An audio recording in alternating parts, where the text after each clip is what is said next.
Aloha, everybody. Welcome back.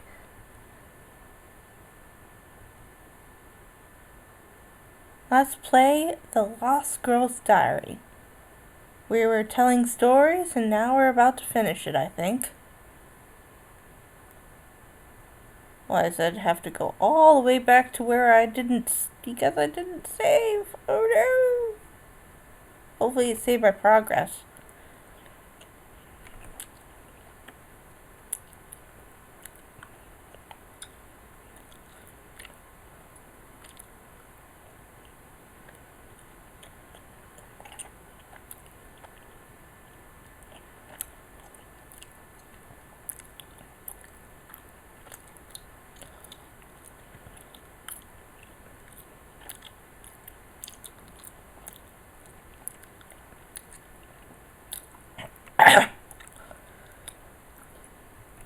Let's play.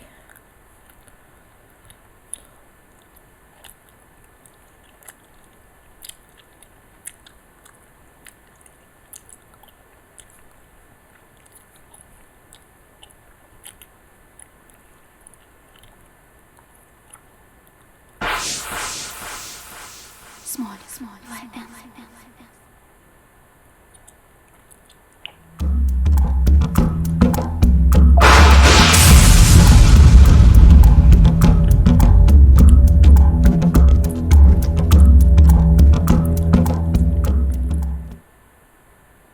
Да что вы за пионеры, если товарища спасти не... Оно приближается...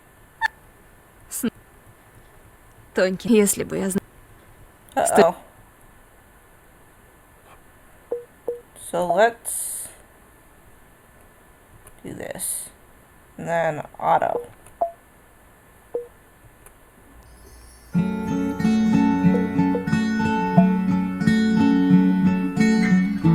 Alright, let's make the text read faster. Sound down a little bit.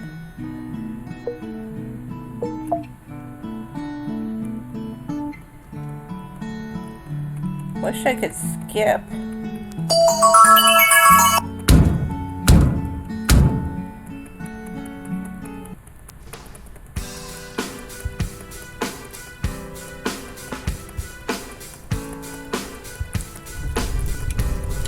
Sorry about this, guys. Apparently I have to skip a lot.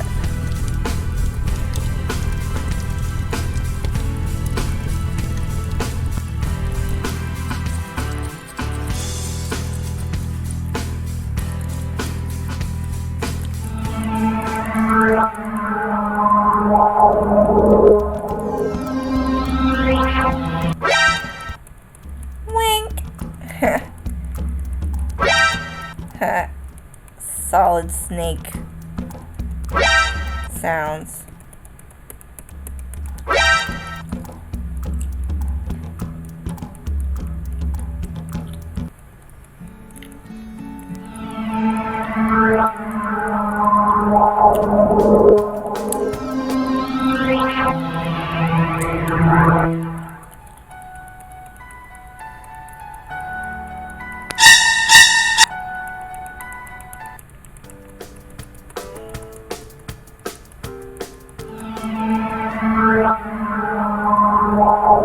Alright, let's get past this.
I think we're almost there.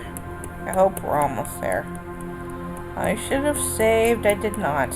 Sorry.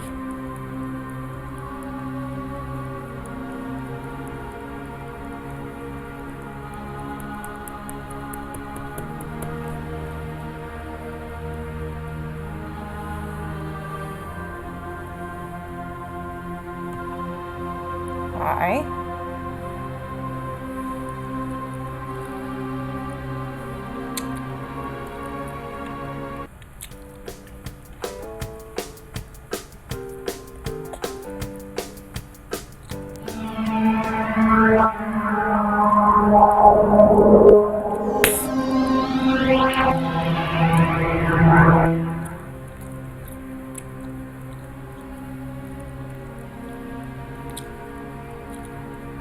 She gets really creepy like that, though.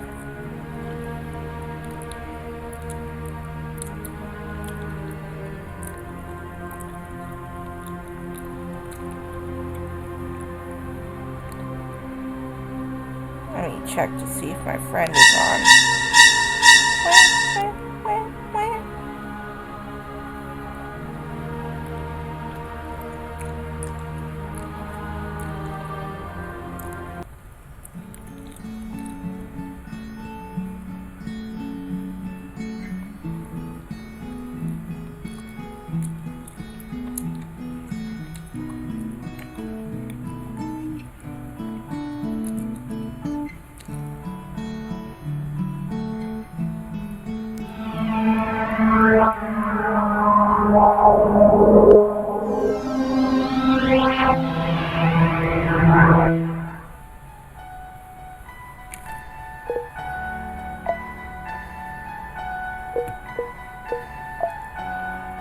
Okay. Only Vera dared challenge me. I'm better in a fair fight anyway. We already tried it out. Should I remind you? I just wasn't prepared enough back then. Hadn't exercised the muscles and stuff. Ugh, okay, you are stronger. That's it. Back then, some chatterbox told me that Vera is afraid of the dark. I'm not afraid. Maybe you should tell us yourself. Easy peasy. Sasha came to me one night and said, "This troop isn't big enough for the both of us. Let's make a bet. Loser gets transferred." So I accepted. If only I had known what her plan was, I would have accepted anyway. In short, we had to go into the catacombs at midnight. The one who left first was the loser. Deal is a deal, as they say. So we set off at night.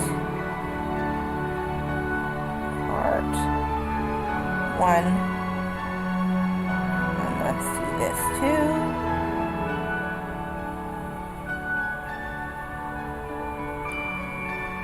Besides, the flashlight barely worked. I felt like someone was watching us. We made it to the abandoned military base. We went down to the basement.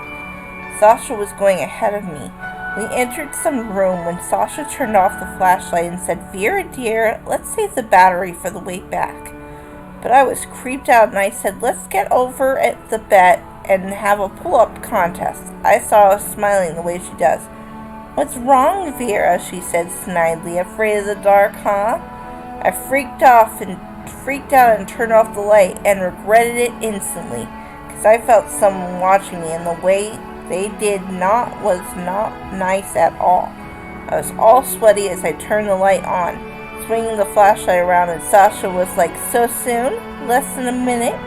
I yelled at her and stormed to the outside, but the rain had just started. I wasn't going back to camp, so I made my choice to stay before it was over. And that was the right thing to do, because I go now. Yeah, go on. After she left, I turned on the flashlight, and when I was about to leave,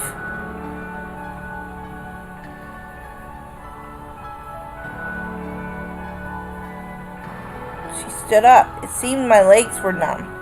So I went to put the flashlight on a nearby box, instead rubbing my hips, trying to bring them back to life. It was useless. The thought of calling for Vera came to my mind, since she couldn't get very far away, and the echo was strong enough in the corridors. But I had just won the bet, so calling for help would be equally forfeiting.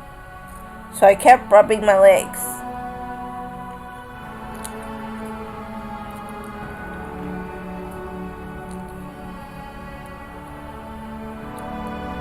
Unfortunately, I had felt my hands losing control. wiggling down my legs, paralyzed as soon as I leaned on the seat. The only thing I was able to do was turn my head.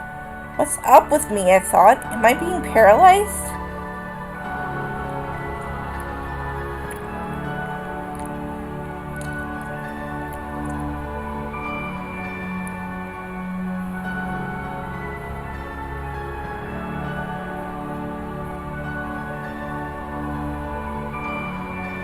Why?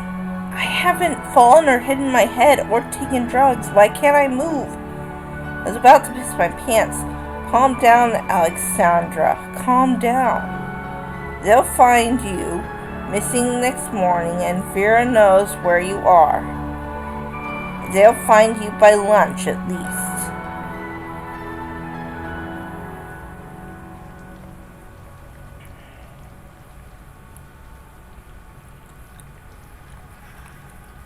Maybe my sense will be back by that time.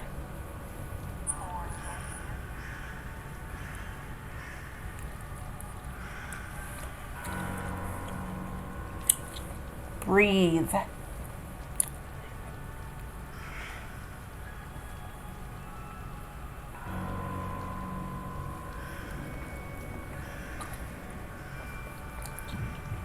I was sitting and breathing, looking at the dim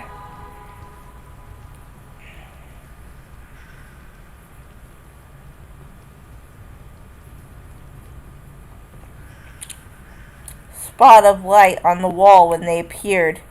I heard the stomping of little feet at first. The beasts stayed in the shadows, but they got bolder. I could see their red eyes. Who were they? Rats. My flashlight was almost dead, so I could only see their shapes in the darkness. Then, I hadn't felt it, but I saw one of the creatures get up on my knees. The great creature sat on its back feet and looked at me in the eyes. Help, I whispered, trying to believe it was just a bad dream, but it didn't work as usual. Help, I yelled at the top of my lungs. The horrible beasts hid away from my voice, all of them but one sitting on my knees. I kept on sitting on its back paws, posting its front ones in like a prayer, and looking at my face. It seemed like the rat was smirking.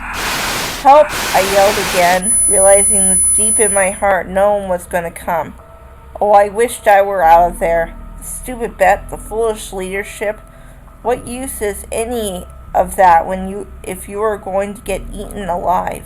I broke into tears of helplessness. This was totally out of my plans. The rat looked away all of a sudden like it was trying to listen to something. Then it jumped off and the air trembled with rat footsteps. The horrible things in a single burst ran away and the room drowned in silence, breaking with my sobbing and some water drops. Was I saved then? Did my scream scare them? Or had someone heard it and came to my rescue? I burst out into laughter with relief. I was sitting and giggling like an idiot because I was alive, but the fun was broken with some weird noise coming from the corridor. The noise of hundreds of small feet and squeaking rats were closing in slowly. My rescue hadn't come. No, I shouted. No, get lost! But the rats didn't listen.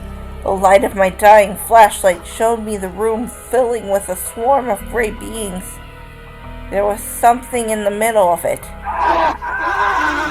The creature got into the beam of light, and I beheld the Rat King, an ugly beast made of 6 or 7 rats, was sitting on the backs of his comrades, moving its paws and muzzle. The beings brought him upon my knees and scattered all over the room. I didn't see them, but I knew they were there around me, watching their king like in a theater. I was screaming as hard as I could, trying to scare the monster, but it didn't care much. It was heading to my stomach, slowly and clumsily climbing up my shirt, leaving a trace of pus and urine on it. At the time, I was awkwardly glad that my body was numb from the neck down. The Rat King made it to its destination. I heard my shirt ripping as he bit through it. I had given up on calling for help at the moment, only howling of helpless and fear. Soon the monster will settle his hunger, and the rest of the swarm will finish the job. A flash of light blinded me, and in a moment I heard a familiar voice shouting, "Get off! Away with you!" I heard the ripping of fabric, followed by a thud, as the monster was slammed into the concrete wall by a childish hand. It was Nastya, storming around the room, kicking the rats and hitting them with a flashlight as if it was a club. I don't know how it didn't fall apart. The rats swarmed away, carrying their defeated queen, while Nastya hugged my neck, close to knocking me out, crying, "Sasha, dearest, don't you pass out, please." I'm fine. I stressed her off. Can't move, though. Way to go, Nastya. You saved my life. You are a true hero. No words can explain how happy I was, but a terrible thought came into my mind. Nastya's legs will fall soon, just like mine did, and the rats will get both of us. So I commanded, "Nastya, you gotta get out of here. Now run to the camp. Bring the first leader you meet, got it?" Nastya nodded and rushed out, leaving me alone in the darkness. I wonder if my sanity could take it. As her footsteps faded away, odd rustles caught my ear. Maybe it was my imagination playing a bad trick on me, but it felt like the rats were surrounding me again. Fortunately, Nastya wasn't about to go far away. Let me tell this part, it's my favorite. When the rain stopped, I got to the outside and saw Nastya running somewhere. I caught up to her and we headed back to Sasha. Man, you should have seen yourself, but yeah, good thing you didn't. A talking dead in the flesh. Then our princess got back to life after we brought her outside. When her limbs started moving, she freaked out with joy. Boy, I had never heard that much swearing. The pain was unbearable as my sensitivity was restored. My whole body ached as if it was piercing by 1,000 of needles. My stomach was burning. Yeah, Nastya was dodging around Sasha like, "Sasha, are you alright? Sasha, don't give up. Sasha, does it hurt?" I shook her shoulders hard and sent her back to the camp for help. Nastya made a couple steps and returned like, "I won't leave her." Thanks to our beauty, we could settle her down, so we took Sasha's clothes off. All of it? Ouch! I'll do the same thing to you if you don't shut up. I'm good. And off to the lake where we used her shirt as bandages in order to wrap her wounds. After we cleaned Sasha from, put the details away, please. Alrighty. It's almost over anyway. Yeah, we made it back to camp, where we slipped into our couches as if nothing had happened. No adult knew about this, of course. Even Nastya kept her mouth shut. She was way awesome. Pet sleeping Nastya. Was it for real?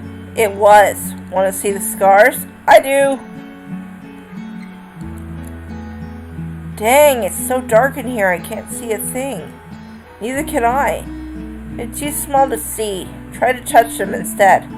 Watch your hands, you four-eyed freak. I just want to touch. You can touch Petrov, but next time you see him in the sun, I keep your hands off her. Okay. Hey, it's 5 till midnight. Time to call the Queen of Spades.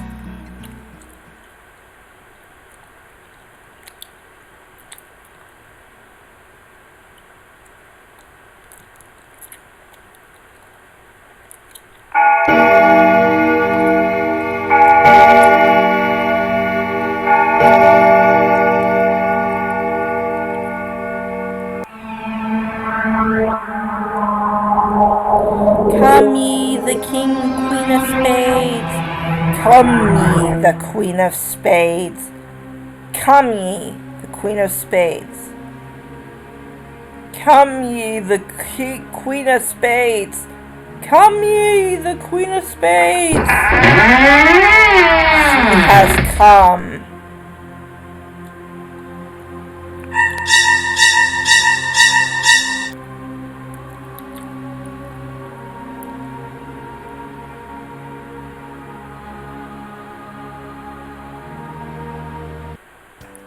Eleonora?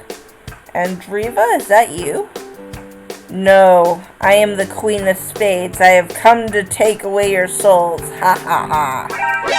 Quit joking like that, Eleonora. What a tough guy. He'll live. Mom? It's alright, Nastia. Sleep. What are you guys doing here? Telling scary stories. Scary stories? Huh. Want to hear the one I know? Yes! Back in the day, when I worked in the camp, something bad happened to me. One summer night, a group of girls gathered in a music club, just like you. They were going to summon the Queen of Spades, and just like you, they ended up telling scary stories. The youngest girl was the daughter of the nurse who was working in the camp. She had just finished the second year of elementary school. They took her to the club with them for no reason. Eventually they ran out of stories, so one of the girls came up to trick the poor thing. When the last story was over, she sneaked up behind her and grabbed the poor girl by her legs. The little girl fainted and was out cold, while the others were bursting with laughter. Of course, watching someone creep out was enjoyable, had it not only gone bad. The harmless trick caused her to have a heart attack. If only they would call for the nurse. Well, you get the idea. Panic clouded their minds. They pulled the body to the nearby forest and hid it under fallen leaves. Even forgot to check her pulse. They hid the body and left. The police were looking for the body for 3 days, and they wouldn't have found her if it weren't for the dream the nurse had had the night before. She saw her daughter in the dream. Her daughter led her to the canyon where her body was hidden. Once the nurse woke up, she ran to the canyon and found her daughter's body. The police had given up on the investigation. The report said it was an accident. She is dead after all. Why should we waste our time, the police thought. The nurse could do nothing but accept it. She buried her daughter and returned to her work. This is not the end, is it? You are right. As you know, pioneers always start a bonfire at the last day of the shift. This shift was an exception. When the fire was at its highest, a horrifying howl burst the pioneers' ears. A girl sprang out of the fire covered in flames. Oh, how she cried.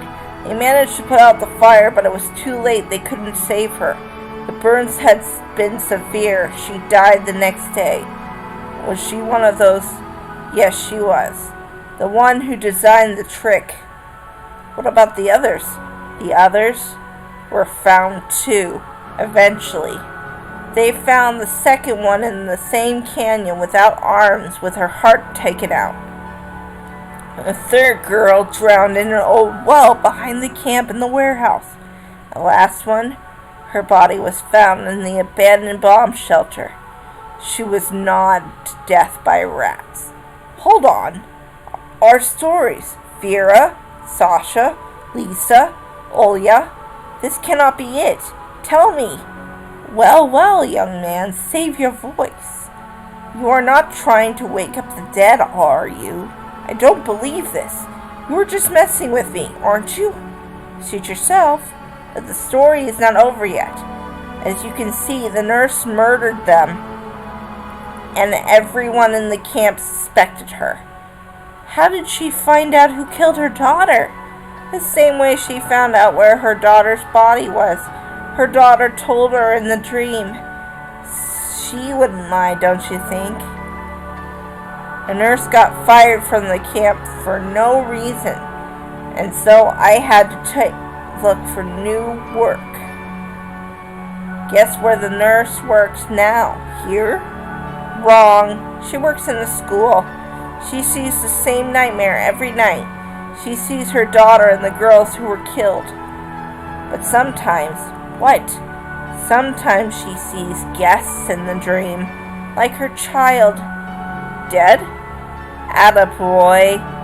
It makes no sense. I am alive, and so is Vera. And Sinopia, we have known each other since elementary school. We all played sports together. Really? What was the last name of your coach? What was the last name of your first teacher? I've forgotten. Let me out of here, please. Hee hee hee. He's buying it. Breathe out, Stas. Ha ha ha. You dang, that's not funny. You almost got me there. Hee hee hee hee. Fine. Rise from the dead, Stiopa. I can see you smiling. Uh-huh. How'd you know about the stories? You weren't even here. It's a secret. Some secret it is. Nastia has definitely had a transmitter in her pocket. What a smart girl. Alright, it's time to go home, guys. But it's late. Can't we stay here till morning? No way, Stas. Go home. May we come again tomorrow? Of course. Cool. Hey, that's it. We finished it.